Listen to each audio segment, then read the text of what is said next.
Welcome to episode 3 of the COMMversations podcast. I'm joined today by Marion, who is the digital marketing manager at Airbus Protect. It's great to have you here. Thank you for having me. No, it's great, and I'm really excited to talk about the subjects we're talking about today. We're touching on a few things. It's Cyber Awareness Month at the time of filming, so we'll talk a little bit about working in cyber marketing, being a woman, which we can both relate to because we're both women, and the challenges and opportunities that come with being within marketing functions within large organisations. Let's do it.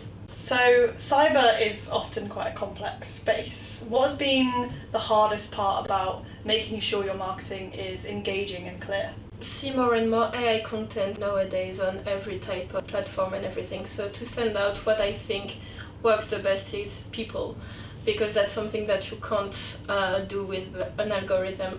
You don't have to every time go through your company page to promote something, because the people can promote it by themselves and it can work as well or even better sometimes. So I think that that's something that needs to be taken into account by all marketers nowadays.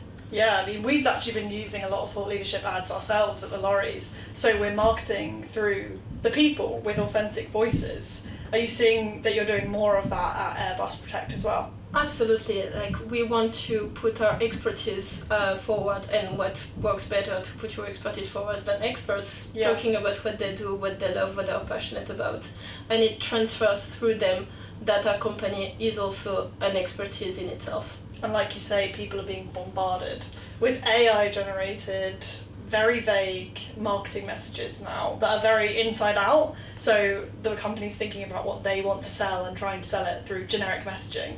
And this, using the people, is, I guess, an antidote to that. I think so as well. And I think that it's also a question of genuineness. For example, Airbus is a big company, so how do you stand out? By having your people forward, by being a company that talks about its people. I myself have worked in some large organisations and understand how layered the marcoms can be. So how do you ensure that your marcoms remains human and relevant? I think first it's a question of the culture of the company.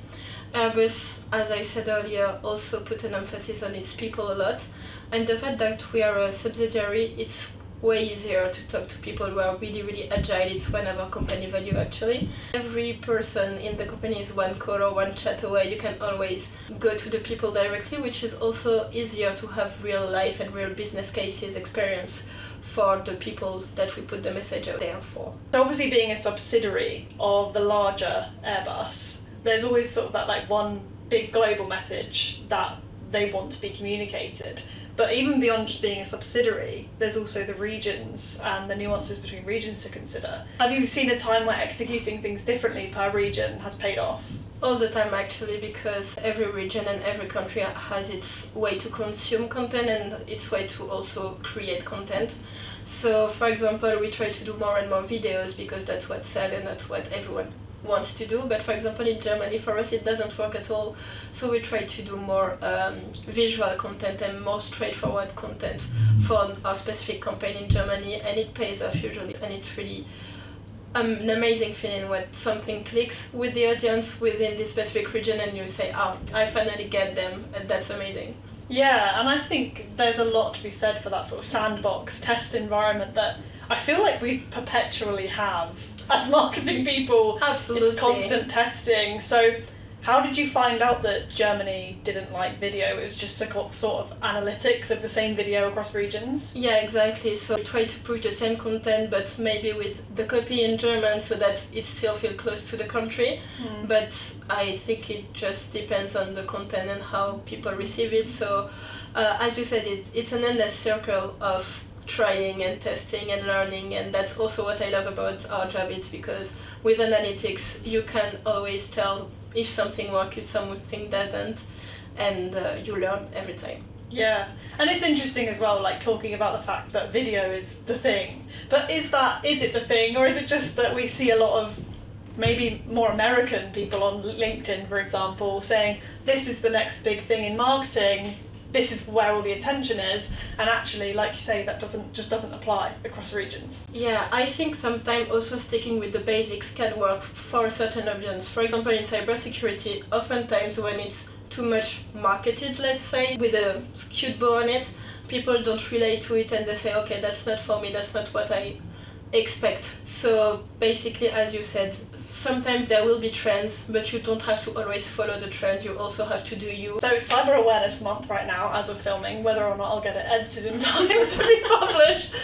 is another story. But currently it is October and it is Cyber Awareness Month. Cyber is still pretty male heavy as an industry. Do you find that being a woman changes the way that you lead or how you show up in this kind of industry? Absolutely. I mean, even if we are like in 2025, being a woman in the company is always still kind of complicated and kind of a struggle. In my field, specifically in marketing and digital marketing, I feel like people think they can know better because, well, you are online, so obviously as a consumer you have your own opinion, but it's not the same as the real work. That's also why I love digital marketing, is because you can back up your own discourse with your data, because even if you believe in yourself, you know your worth, sometimes it's always easier to have figures to back you up, and then people maybe tend to hear you more because they have the experience that you were backed up with the data. And I feel that's something that helped me build confidence also within the companies. Yeah, because I think historically, at least I guess from my experience of being a woman and working with women, that we do struggle to be quite as direct and convinced of ourselves as our male counterparts often are. That stems from the fact that we haven't been in the workplace nearly half as long as they have, right? So understandably we're not quite as confident, but like you say, having that data is a way of backing yourself without needing the bravado. It's in there, it's black and white, right? Absolutely, but I also think that when woman is really direct in the workplace, it's often not well seen by their peers, rather than a man that is direct, he will be direct, but a woman who is direct, she will yell and she will be emotional. Yeah, and bossy. Exactly, yeah. And I think that's something that you always need to be aware of, unfortunately, but that comes with the territory. So I think I try to do the most of it, and I also can rely on a lot of women actually in my team. Like, we are a lot of women, and that's something that I really enjoy, being able to have this kind of sorority within the company. That's really good. Oh, that's so nice. One of the biggest topics in cyber is trust, right? So what part do you think your sort of Marcom's function at Airbus Protect plays in building trust? So I think we're like the window of everything that the company has to offer. And in cybersecurity specifically, I think that certifications play a big role in it, because that's how you build your trust. And what we like to do is, once again, put the human first, put the people first, and say, oh, this person received this type of certifications. And also, if we can see that our experts are able to get this certification within Airbus Protect, because we want to promote them. If I think about the trifecta of Marcoms, I think of people, storytelling, and then proof points. So out of those three, what do you think is the most important or most impactful tactic in Marcoms?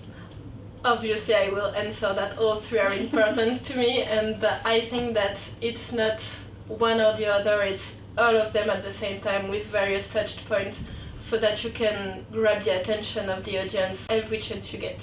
So whether it will be the brand on LinkedIn, the expertise on a use case, or the demonstration of anything on a white paper, for example, you need to have all those touch points to build the trust within your company and to build your brand image as well. It's a crowded market, right? And so when every competitor is saying the same thing, we're innovative or we're the most secure, how do you cut through the noise and make sure that your message is making an impact? Focusing on enabling the customer, especially in our industry, which is a service providing industry, it's always not saying we are the best, we're innovative, but we have services tailored for you. We have innovation in mind, built for your needs.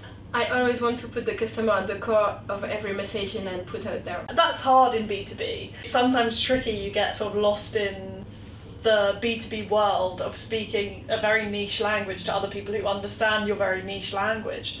But at the end of the day, there's an end customer, right? There's an end impact. We have data to see what message really spoke to the customer and everything, but always we try to have the feedback from the sales, and always we try to have the feedback from the experts, especially when they do innovative things, that they have also the customer at the core of their mind. We want to put out their message that is, we do that because of you and not because of us. Right. That's a good soundbite. What do you think is the most overused phrase or marketing term in cyber? I think if I hear one more time in a threat landscape that is constantly evolving, I might like implode. Even though, of course, we are guilty of using it ourselves, but it's a bit tired, to be honest, to use that. Yeah. Everything is always constantly evolving. Exactly. That's the nature of the world. So, how long have you been in Marcoms? 10 years. That's a long time. Yeah. Over the last 10 years, are there any difficult lessons that you've had to learn? Maybe not difficult, but something that is kind of hard to do in your everyday life is always constantly learn, especially in digital marketing. It's constantly evolving, just like the threat landscape. So, and so I think that you need to always learn and always try to be up to date with not only just the trends, but the tools and everything that is according to that. Like when I started, marketing automation was barely a thing, and now it's everywhere and you need to do it day in and day out. So I think that's also what's interesting about our job, is that you need to be constantly learning, but sometimes when you drag in the thick of things, you need to take a step back and say, okay, I need to now see and do a bit of a benchmark and see what can work for my company. Yeah. In your opinion, what are the most exciting things coming down the pipeline for cybersecurity marketing in the next couple of years? So I think that will be something really basic, but the more and more people become aware of the cyber threats every day in their life, and I think that the awareness that this will bring, not only in companies but in the day-to-day life of people, will be super interesting to market and to transfer to the people, because even if we do B2B, we also want to put the message out there that cybersecurity is for everyone. It's for everyone that has something. So that's what I'm excited the most about. Yeah, I mean, it's a double-edged sword, because I guess it's exciting new challenge or new opportunity for a marketer, but it's worrying. This ever-evolving threat landscape is real, so yeah, it might be a tired term, but as you say, it's happening, and we're seeing so many more cyber attacks impacting everyday people. People are becoming more aware of phishing scams, of ransomware attacks on the supermarkets they're shopping at, for example, or the banks that they're banking with. So yeah, it wasn't really a question, I was just responding to you, like, yeah, I definitely see how that could be an opportunity. I also think that the more people become aware, the more they will be able to protect themselves against it, even if the attacks will become more sophisticated every time. The more people are aware of that, the more we are like stronger together, let's say. Obviously, one of the biggest trends talked about constantly is AI, and how do you see that sort of shaping cyber marketing in the future? And it may sound like miscongeniality, but I think that AI will never replace the human behind everything. But it will, of course, change the cybersecurity realm. The way to do cybersecurity will evolve with AI and the threats as well. So there will be a whole new shift in it in the years to come, and it will also be our role as marketers to build trust towards AI for the people, because we will use it for cybersecurity, so you can't have one without the other, and so you need to use it as a friend and not as a foe. Is there anything else you want to say while you're on my podcast? It's really great to work with Dolores as well, so thank you for the opportunity to share everything I do in my work with you. Oh no, it's amazing working with you, we love it. We love Marion, and thank you so much for all your insights. Genuinely really, really useful, and I know a lot of people watching will find it super insightful. Thank you.